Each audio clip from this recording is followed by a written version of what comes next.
சங்கீதம் 41. ராகத்தலைவனுக்கு ஒப்புவிக்கப்பட்ட தாவீதின் சங்கீதம். சிறுமைப்பட்டவன் மேல் சிந்தையுள்ள பாக்கியவான். தீங்கு நாளில் கர்த்தர் அவனை விடுவிப்பார். கர்த்தர் அவனை பாதுகாத்து அவனை உயிரோடு வைப்பார். பூமியில் அவன் பாக்கியவனாய் இருப்பான். அவன் சத்துருக்களின் இஷ்டத்திற்கு நீர் அவனை ஒப்புக் கொடுயீர். படுக்கையின் மேல் வியாதியாய் கிடக்கிற அவனை கர்த்தர் தாங்குவார்.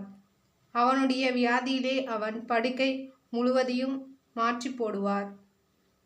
கர்த்தாவே, என் மேல் இரக்கமாயிரும். உமக்கு விரோதமாய் பாவம் செய்தேன். என் ஆத்துமாவை குணமாக்கும் என்று நான் சொன்னேன். அவன் எப்பொழுது சாவான்? அவன் பேர் எப்பொழுது அழியும் என்று என் சத்துருக்கள் எனக்கு விரோதமாய் சொல்லுகிறார்கள்.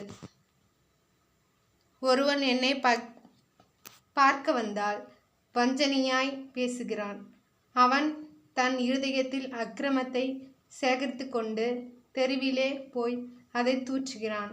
என் பகைஞன் எல்லாரும் என் மேல் ஏகமாய் முணுமுணுத்து எனக்கு விரோதமாயிருந்து எனக்கு பொல்லாங்கு நினைத்து தீராவியாதி அவனை பிடித்து கொண்டது. படுக்கையில் கிடக்கிற அவன் இனி எழுந்திருப்பதில்லை என்கிறார்கள். என் பிராண சிநேகிதனும் நான் நம்பினவனும் என் அப்பம் புசித்தவனுமாகிய மனுஷனும் என் மேல் தன் குதிகாலை தூக்கினான். கர்த்தாவே, நீர் எனக்கு இறங்கி நான் அவர்களுக்கு சரிக்கட்ட என்னை எழுந்திருக்க பண்ணும். என் சத்துரு என்மேல் ஜெயங்கொள்ளாததினால் நீர் என்மேல் பிரியமாயிருக்கிறீர் என்று அறிவேன். நீர் என் உத்தமத்திலே என்னை தாங்கி என்றென்றைக்கும் உம்முடைய சமூகத்தில் என்னை நிலைநிறுத்துவீர்.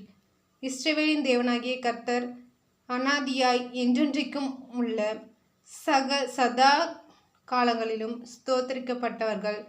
ஆமேன், ஆமேன்.